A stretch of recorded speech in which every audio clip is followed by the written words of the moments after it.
de um fotógrafo de natureza que acabou encurralado por um animal gigantesco até um tratador de zoológico preso no mesmo recinto com um predador de mais de 300 quilos. E para começar, segue a primeira história em que a autoconfiança de um homem custou tudo. Número 1. O guarda florestal que acreditava conhecer a mata melhor do que qualquer perigo. Era 14 de outubro de 2016, e a cabana isolada de Harold Hall Bergstrom ficava escondida no meio da natureza selvagem de Montana, a cerca de 24 quilômetros do limite leste do Parque Nacional Glacier. A velha construção de toras, cercada por pinheiros altíssimos e álamos dourados, já marcados pela geada do começo do outono, tinha se tornado o refúgio de Harold havia 8 anos, desde que sua esposa Margaret perdeu a luta contra o câncer.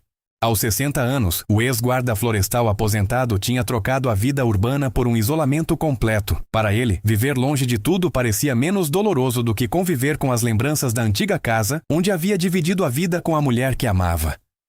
Ali, no mesmo ambiente natural que ele protegeu por mais de 3 décadas, Harold tentava encontrar algum tipo de paz.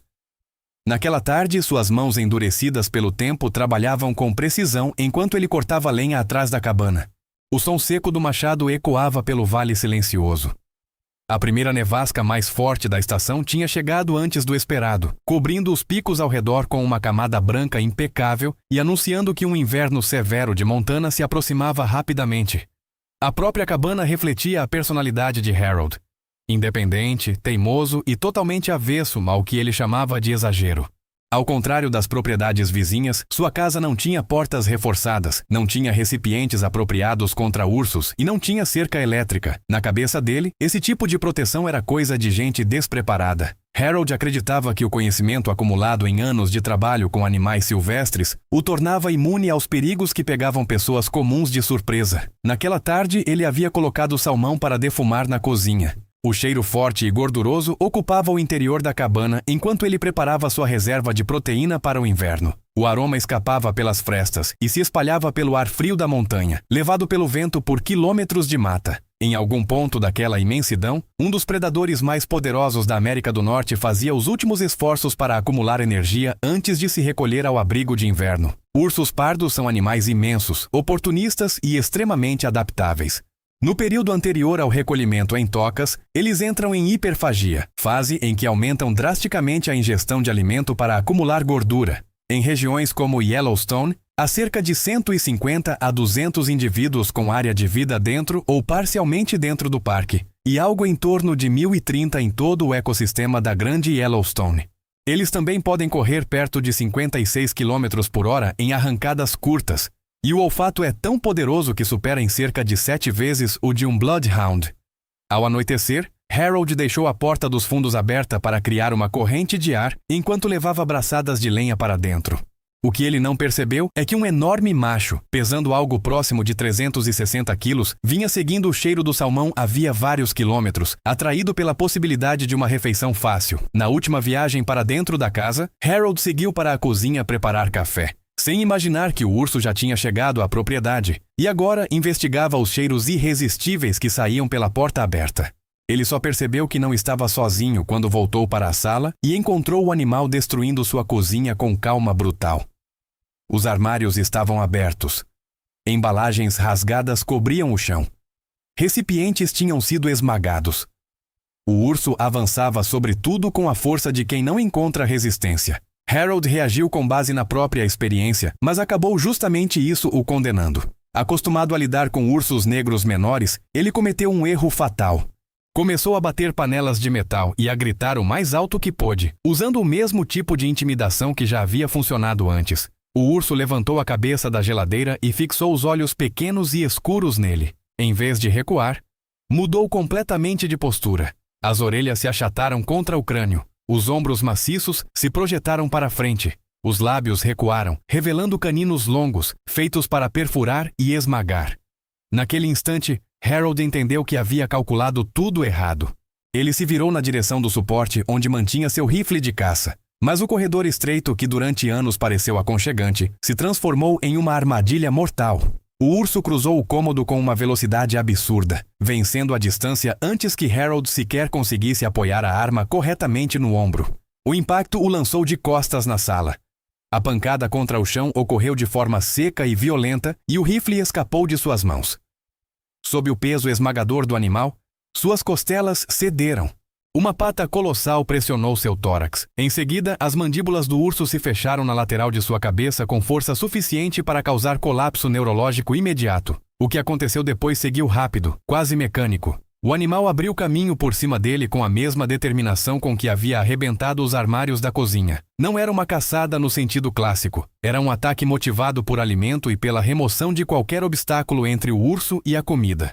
O corpo de Harold apareceu 3 dias depois, quando o vizinho Bill Morrison, um fazendeiro da região, decidiu seguir até a cabana ao notar que Harold não havia recolhido a correspondência. As autoridades ambientais rastrearam o urso por 2 dias, até encontrá-lo perto de um riacho, a cerca de 8 quilômetros da propriedade. Como havia confirmação de ataque fatal, o animal acabou abatido no local, em conformidade com o protocolo adotado nesses casos.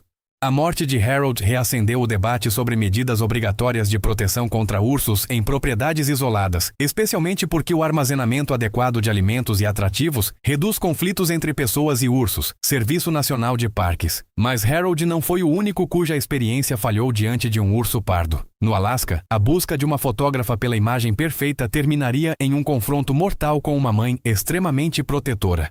Número 2. A fotógrafa que se aproximou demais. Era 7 de junho de 2015 e a paisagem quase intocada do Parque Nacional Katmai, no Alasca, fervilhava com o auge da temporada do salmão. O rio Brooks, conhecido mundialmente pela observação de ursos, atraía visitantes, turistas e fotógrafos do mundo inteiro, todos ansiosos para ver de perto uma das cenas mais impressionantes da vida selvagem. Helena Vasquez havia se posicionado na margem ainda ao amanhecer. Seu equipamento fotográfico profissional estava espalhado sobre uma lona impermeável, enquanto ela se preparava para o que esperava ser a sessão mais importante de sua carreira. Aos 34 anos, Helena era uma fotógrafa autônoma de Anchorage, que lutava para se firmar no disputado mercado da fotografia de natureza. Seu divórcio recente tinha deixado as finanças em frangalhos. Ela precisava desesperadamente de imagens impactantes, algo que pudesse finalmente abrir as portas de grandes revistas e contratos maiores. Havia 3 anos fotografava ursos, montando aos poucos um portfólio promissor. Mas, na opinião dela, ainda faltava aquele material arrebatador, a imagem capaz de mudar tudo. A cada sessão bem-sucedida, sua confiança aumentava. E com ela, surgia também a tendência de correr mais riscos. Pressão financeira, ambição artística e excesso de autoconfiança formaram uma combinação perigosa demais. Os ursos pardos costeiros estão entre os maiores predadores terrestres do planeta. Em locais como Brooks Camp, a concentração sazonal de ursos é tão alta que regras especiais se tornam obrigatórias. É preciso manter pelo menos 46 metros de distância de qualquer urso o tempo todo e permanecer a menos dessa distância de um animal que esteja usando uma fonte concentrada de alimento, como salmões em desova, é proibido. O parque também orienta os visitantes a nunca correr durante um encontro e a recuar devagar, falando em voz calma. Serviço de Parques Nacionais dos Estados Unidos. Naquela manhã, Helena fotografava uma fêmea acompanhada de 2 filhotes já crescidos o suficiente para aprender a pescar sozinhos. A ursa era experiente e dominava o rio com precisão, mostrando aos filhotes os movimentos que precisariam aprender para sobreviver. No começo, Helena respeitou a distância exigida pelo parque. Mas, conforme a luz mudava e a cena ficava cada vez mais bonita, ela começou a avançar lentamente. Primeiro um pouco, depois mais um pouco.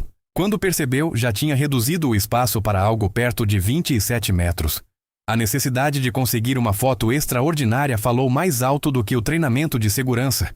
Ela se aproximava com a câmera levantada, completamente absorvida pelo visor. Enquanto isso, a ursa exibia sinais cada vez mais claros de irritação e alerta. Helena não percebeu nada, continuou avançando até entrar fundo na zona de defesa da mãe. A resposta da ursa apareceu de forma imediata e totalmente defensiva. Como acontece em muitos encontros envolvendo filhotes, o objetivo não era caçar nem se alimentar. Era eliminar a ameaça o mais rápido possível. A fêmea, com algo em torno de 270 quilos, disparou em velocidade explosiva e venceu a distância entre as duas em menos de 3 segundos. Helena ergueu os olhos do visor a tempo apenas de ver uma massa de músculos avançando sobre ela com foco absoluto. Ela tentou correr, mas tropeçou no próprio equipamento espalhado pela margem e caiu de bruços sobre as pedras. A primeira pancada atingiu suas costas com força suficiente para quebrar ossos. As garras deslizaram pelo tronco, enquanto o peso do animal a prendia no chão. As mandíbulas se fecharam sobre a cabeça e o pescoço. Os caninos perfuraram estruturas vitais. O ataque seguiu curto, direto e devastador.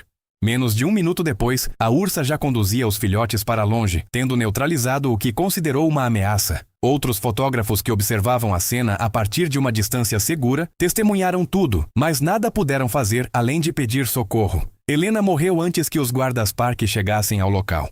A mãe e os filhotes permaneceram sob monitoramento, mas não saíram da área, porque as autoridades concluíram que o ataque resultou da violação humana das regras de segurança, não de comportamento anormal do animal. A morte de Helena se transformou em um alerta duro para fotógrafos de vida selvagem. Em Katmai, as regras existem porque encontros próximos com ursos são comuns, e alimentos, equipamentos e a própria aproximação indevida aumentam o risco para pessoas e animais. Mas não eram apenas aventureiros e fotógrafos que acabavam em perigo. Até profissionais treinados, cercados por protocolos e estruturas de contenção, podiam morrer quando algo saía do controle. Número 3. O tratador preso com o urso. Era 22 de março de 2017 e uma instalação privada de vida selvagem nos arredores de Seattle começava mais um dia de trabalho. O ar da manhã estava frio e o espaço se enchia, aos poucos, com os sons dos animais despertando e dos funcionários iniciando suas rotinas. Marcus Thompson, de 29 anos, era tratador havia 6 anos e tinha experiência com mamíferos de grande porte. Naquele dia, ele se preparava para o que deveria ser apenas mais uma sessão de alimentação com Kodiak, o enorme urso pardo macho da instituição, um animal que pesava mais de 315 quilos. Marcus era respeitado pelos colegas pela disciplina com que seguia protocolos de segurança e pelo jeito calmo e metódico com que lidava com animais perigosos. Tinha fama de ser confiável, concentrado e técnico. Essas qualidades já o colocavam no caminho para assumir, no futuro, a chefia do setor de carnívoros. Ele também vivia uma fase pessoal feliz. Estava noivo de Sarah, outra tratadora da instituição, responsável pela área dos primatas, e os dois planejavam o casamento para a primavera seguinte. O recinto do urso era considerado bem mantido. Havia áreas internas de contenção, divisões automáticas, mecanismos de travamento e medidas pensadas justamente para impedir o tipo de acidente que estava prestes a acontecer. Marcus trabalhava com Kodiak havia mais de 2 anos e acreditava que já entendia bem os padrões de comportamento do animal. Kodiak havia chegado ali ainda filhote, depois que a mãe acabou morta por caçadores ilegais no Alasca.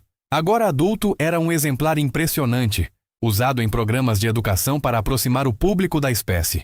Mas há uma coisa essencial sobre ursos pardos em cativeiro. Eles continuam sendo ursos pardos, mesmo criados desde pequenos, mantêm instintos territoriais, respostas defensivas intensas e força suficiente para transformar um erro mínimo em catástrofe. Em habitats com presença de ursos, autoridades de vida selvagem insistem justamente em medidas redundantes de segurança, armazenamento correto de atrativos e prevenção constante de falhas humanas ou mecânicas. Naquela manhã, Marcus fez o procedimento de sempre. Conferiu no sistema automatizado se Kodiak estava seguro na área de contenção interna. A tela indicava que sim. Com isso, Marcus entrou no recinto principal para limpar e preparar a refeição. O que ele não sabia era que uma falha mecânica no sistema de portas havia permitido o retorno de Kodiak ao recinto principal sem acionar os alertas de segurança. Marcus entrou carregando o feno fresco e a comida da manhã, totalmente convencido de que o espaço estava vazio. Começou a espalhar o material próximo à área de alimentação, de costas para a formação rochosa onde Kodiak descansava. O urso surgiu em silêncio por trás das pedras, movendo aquele corpo gigantesco com uma discrição assustadora.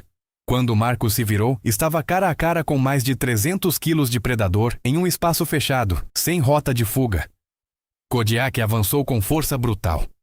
Marcus tentou erguer um carrinho de mão como barreira improvisada, mas o urso atravessou o objeto como se fosse feito de papelão. A primeira investida o lançou contra a parede de concreto do recinto. Em seguida, as mandíbulas se fecharam no ombro e na região do pescoço. O comportamento do urso seguiu curto, explosivo, territorial. Não era um ataque prolongado por alimentação, e sim uma sequência de rajadas violentas direcionadas sempre que Marcus tentava se mexer, se proteger ou se levantar. Para o animal havia um intruso dentro do próprio espaço. A equipe de emergência chegou em segundos, mas o desenho do recinto impedia uma ação imediata sem colocar Marcus ainda mais em risco. Veterinários prepararam dardos tranquilizantes, porém os ferimentos já eram fatais. Marcus morreu apesar da resposta rápida dos colegas e da tentativa de atendimento imediato. O caso desencadeou investigações, cobertura intensa da imprensa regional e pressão pública sobre a segurança do local. Seguindo o protocolo adotado em fatalidades envolvendo tratadores e animais perigosos, Kodiak acabou sacrificado poucas horas depois. A tragédia levou a uma revisão completa dos sistemas de segurança da instalação, com medidas redundantes implantadas para evitar novas falhas do tipo.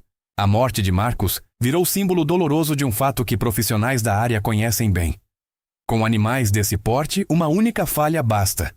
Mas nem sempre o problema estava em cercas, portas ou equipamentos. Às vezes, o desastre começava quando alguém simplesmente decidia ignorar regras básicas de convivência em território de urso. Número 4. O acampamento, os alimentos na barraca e o ataque na madrugada. Era 19 de agosto de 2014, e um acampamento autorizado no interior do Parque Nacional Yellowstone se acomodava no silêncio tranquilo de uma noite de verão. Rebecca Becca O'Sullivan e o namorado, Jake, haviam montado a barraca em um ponto bonito, cercado por pinheiros altos e perto de um riacho de água cristalina. Aos 26 anos, Becca, enfermeira em Denver, comemorava com Jake o aniversário de 2 anos do relacionamento. A viagem deveria ser romântica, uma aventura especial em uma das áreas selvagens mais famosas dos Estados Unidos. Becca era experiente em trilhas e já havia subido diversos picos no Colorado. Mas acampar em território de urso pardo era outra história. E havia um traço na personalidade dela que Jake conhecia muito bem. Becca detestava receber instruções. Durante toda a viagem, isso gerou atritos.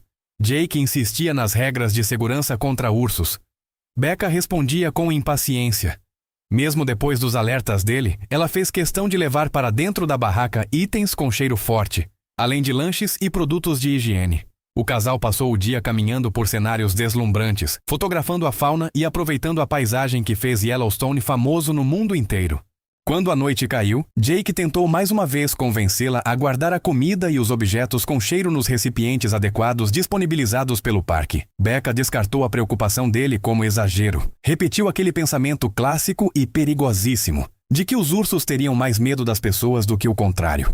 Yellowstone faz parte de um ecossistema enorme que abriga aproximadamente 1.030 ursos pardos, com cerca de 150 a 200, mantendo áreas de vida total ou parcialmente dentro do parque. O próprio parque destaca que todos os ursos são potencialmente perigosos e que visitantes devem manter pelo menos 91 metros de distância. Autoridades também reforçam que o armazenamento correto de alimentos e outros atrativos reduz conflitos entre humanos e ursos. Naquela noite, Becca e Jake entraram na barraca com uma falsa sensação de segurança.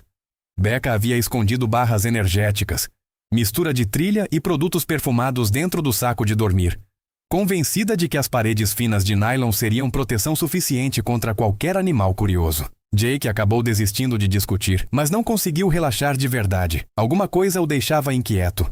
Por volta das 2 da manhã, um jovem macho, pesando por volta de 180 quilos, se aproximou do acampamento atraído pelo cheiro concentrado que saía da barraca. Ainda em uma fase de aprendizado depois de se tornar independente da mãe, ele buscava comida evitando machos mais velhos e dominantes. A necessidade calórica o empurrava a correr riscos. O urso começou a rodear a barraca, farejando. Seu olfato detectou com facilidade os alimentos e os itens perfumados lá dentro. Quando arranhões leves do lado de fora não deram acesso à fonte do cheiro, ele passou a rasgar o tecido com as garras. O som do nylon se abrindo, misturado à respiração pesada do lado de fora, acordou os dois instantaneamente. Jake entendeu de imediato o que estava acontecendo. Falou em voz baixa, tentou manter a calma e começou a buscar o spray contra ursos, lembrando do treinamento para evitar movimentos bruscos. Mas Becca reagiu da pior forma possível. Tomada pelo pânico, ela gritou e se lançou em direção à saída da barraca. O movimento repentino e o barulho dispararam no animal uma resposta de perseguição. O comportamento, que antes era de investigação por comida, mudou para uma ação violenta impulsionada por movimento e oportunidade. Becca saiu correndo em direção à linha das árvores. O urso a alcançou a menos de 20 metros do acampamento. Suas patas a atingiram nas costas e a jogaram com o rosto contra o chão pedregoso. O peso do animal a imobilizou em seguida. As mandíbulas se fecharam no pescoço e nos ombros, enquanto as garras atravessavam o tronco. Jake saiu da barraca com o spray e começou a gritar, atirando pedras e equipamento de acampamento na direção do urso. Mas o jovem macho, agora totalmente engajado no ataque, mal reagiu à distração. Outros campistas despertaram com os gritos e correram para ajudar. Alguns chegaram com mais spray e sinalizadores de emergência. Só então a confusão se mostrou suficiente para afastar o animal da forma imóvel de Becca. O urso desapareceu na escuridão, deixando para trás uma cena de devastação. Becca tinha sofrido ferimentos catastróficos no pescoço, no tronco e nos membros. Mesmo com a reação rápida das outras pessoas e a chegada dos guardas do parque, ela morreu por perda massiva de sangue durante a evacuação de helicóptero. O urso acabou rastreado e transferido para uma área remota do parque, porque seu comportamento recebeu interpretação típica de um animal condicionado por comida, não como agressividade fora do normal. A investigação concluiu que a violação das regras de armazenamento de alimentos teve papel direto no encontro fatal. A tragédia reforçou algo que os órgãos de conservação repetem constantemente: regras de armazenamento de comida, lixo e atrativos não são burocracia. Elas existem para evitar exatamente esse tipo de conflito. Mas comida mal guardada não era o único caminho para uma tragédia. Às vezes, bastava um desvio de rota, um erro de leitura da situação e alguns segundos de pânico. A natureza não perdoa arrogância, improviso nem descuido. Em ambientes dominados por grandes predadores, experiência, distância, armazenamento correto de alimentos e reação adequada não são sugestões, são regras de sobrevivência. Obrigado por assistir. Agora clique no próximo vídeo para entender por que os superpredadores continuam sendo algumas das forças mais perigosas de toda a natureza.